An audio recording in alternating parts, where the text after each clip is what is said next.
This is Nomex paper. I use it because it's water resistant, and people had problems with coils expanding in the gap of the Rubanoide and then screw everything up. So that's the reason why Nomex is a nice material to use. You could use Kavik, I think it's called, or something.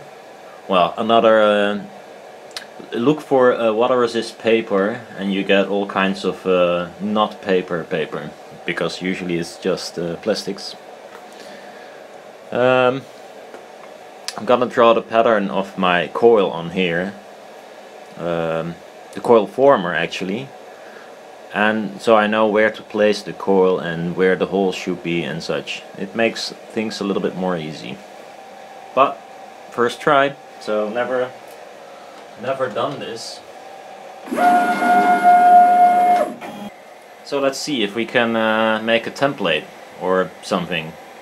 And then I cut it to size with just a normal razor blade, but then at least I know where to cut.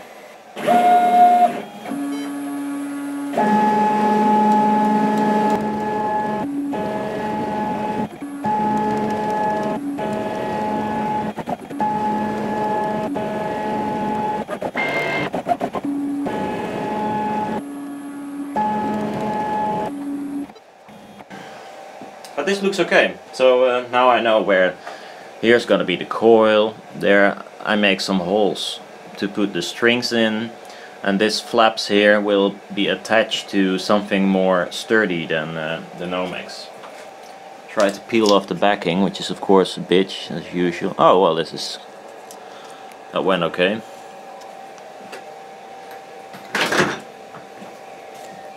I'm gonna put it where the coil is gonna be.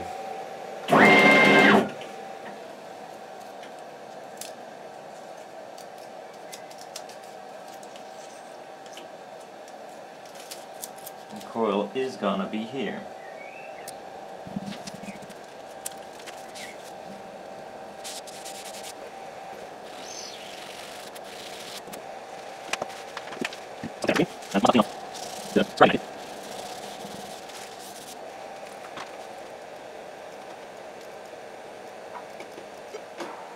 There we go.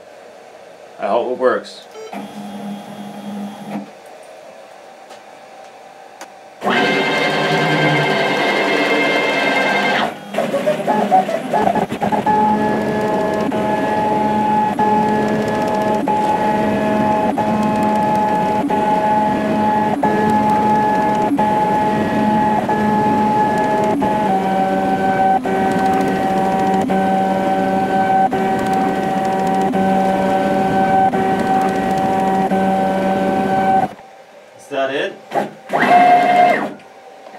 I think the track width is not wide enough. This is not 1 millimeter.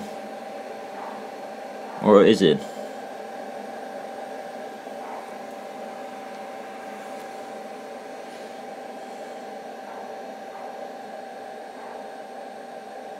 Oh, it might be. No, it isn't.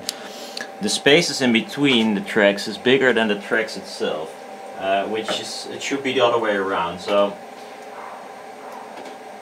I'm gonna redo it and see if it works. Might be smearing it all over the place, which is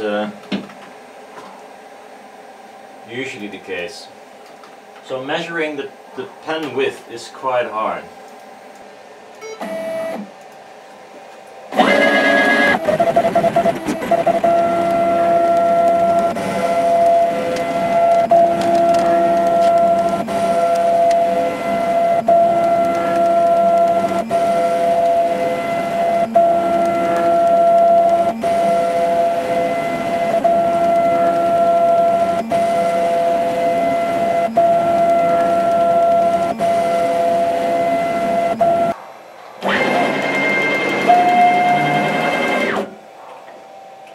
So now I should have actually a perfectly aligned coil to the design, unless I made a drawing fault, error, mistake.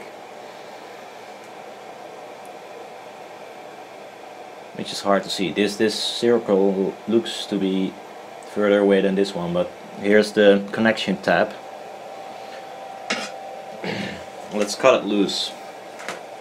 Pretty pleased with the result, by the way, so far.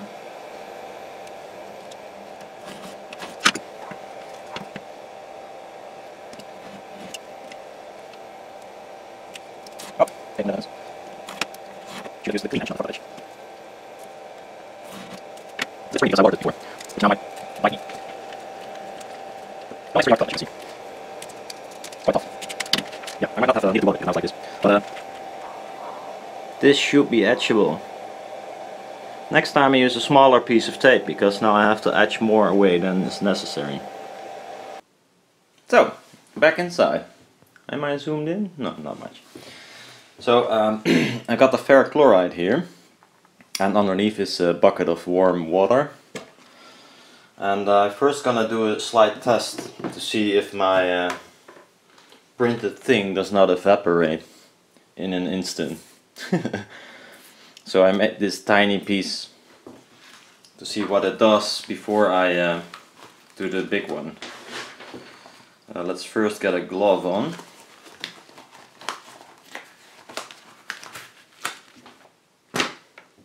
It is hot, so let's see. It's floating as well.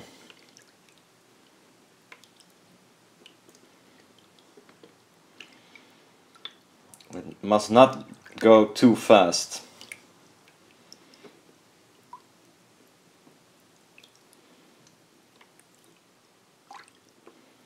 But by the looks of it, it doesn't go too fast. Well, there it starts. We're bubbling. So it might be going rather fast. It always has to start up, sort of, because aluminum oxidizes really quick. It has a layer that prevents it from etching, but when it goes berserk. So this might be a tad too hot.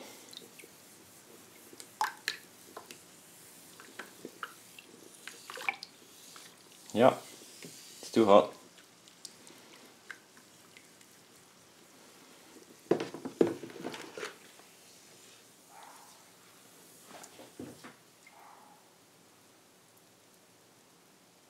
Well, it does work, but it is tricky to etch so quickly. So I can either dilute it a bit or let it cool down. Not sure what's the best choice. If I dilute it, that's it, you know, it can't be stronger. I think the etch resist hold it.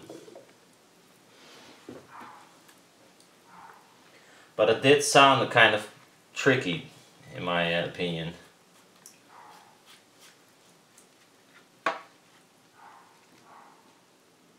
Hi. It's funny that, of course, the sticky tape stays behind. That's too bad, actually, but I wonder if when it's dry it will be sticky again. I think so. I think it's acrylic of some sort that doesn't completely harden.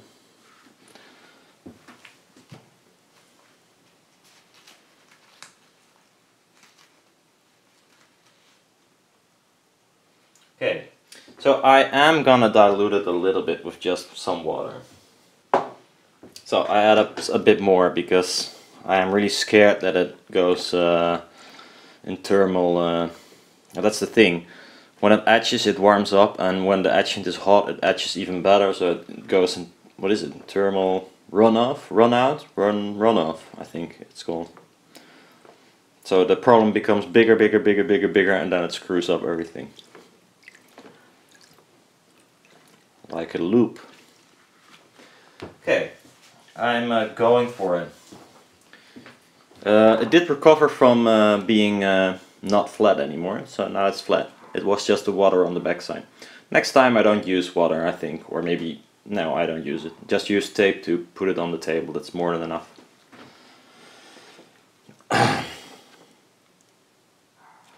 Oops.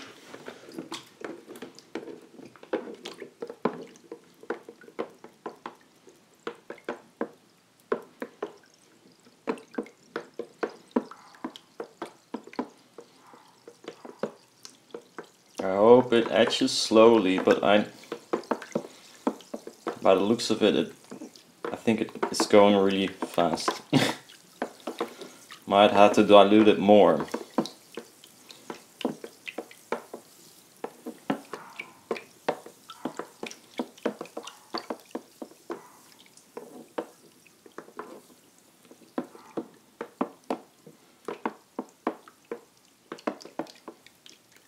It's not as annoying as this foil that will fold up and float around. This paper is really much better.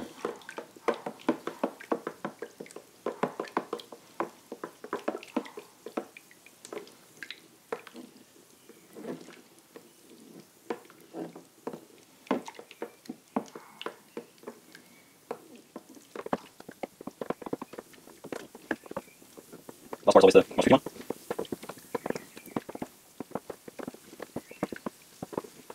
Because it goes the fastest. I think we're past the critical point. We're exploring quite a lot of crap in there. I hope it's aluminum, not something else. I'm gonna get it out. Probably not there.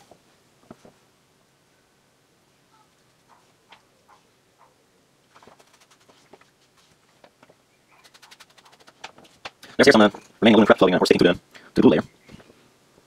Ah, so what is this edge here? Looks like to be aligned with the line that I made over here. I thought I lost a thread. There's still some shit. Sure, it's edge or it's just stuck to the adhesive. I think it lost. Alright, with a tiny bit, all the big pieces. We'll lose it. I think that's sort of the get it out now one. Before it edges too far.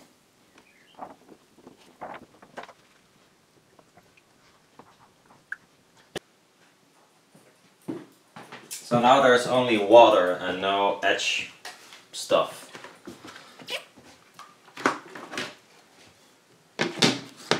Close that one for the pussycat. She's not gonna drink this brownish goo, but maybe the clean up water thingy. I don't think so, but just to be sure. Don't want to get her sick. I need lots more. Looks like it's one of these days that it goes rather well, everything. But I might jinx myself right now. So the paper doesn't give two craps about the acid or water. Which is really good. Now I'm gonna clean up the black stuff. Because now it's really hard to see. It looks like we got some fuck-ups, but I think I just removed it by cleaning it with the towel and under the sink, in the sink. So I'm going to share this you but he's not nothing. He's not that's taking it. How far that's what we did. That's not the reason why I think that's something easy for us. So I have to read it again.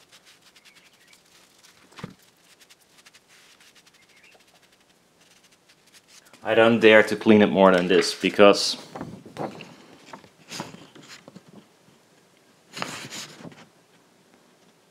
you see those high spots?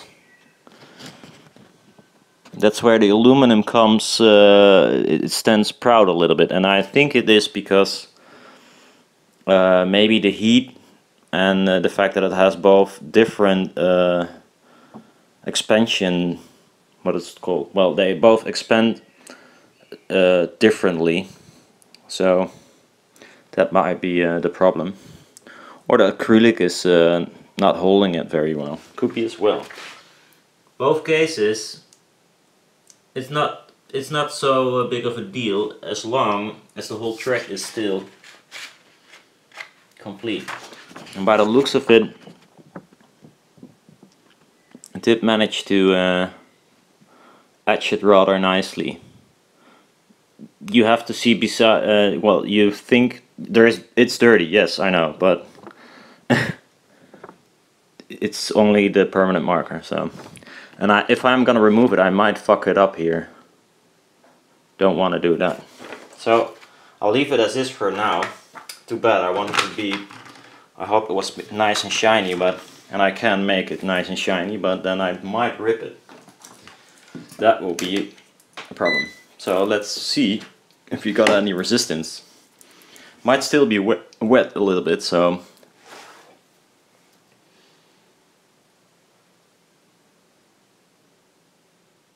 2.5.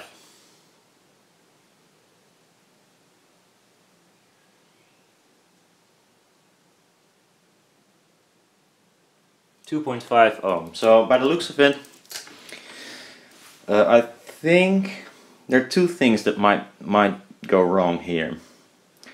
One, well, wrong. It's no big deal, but I expected 1.7 ohms. Now, one thing, it could be that the trace width is not wide enough, or I have mistaken myself that this tape was 35 micron. It might be thinner. Could well be thinner. I don't know.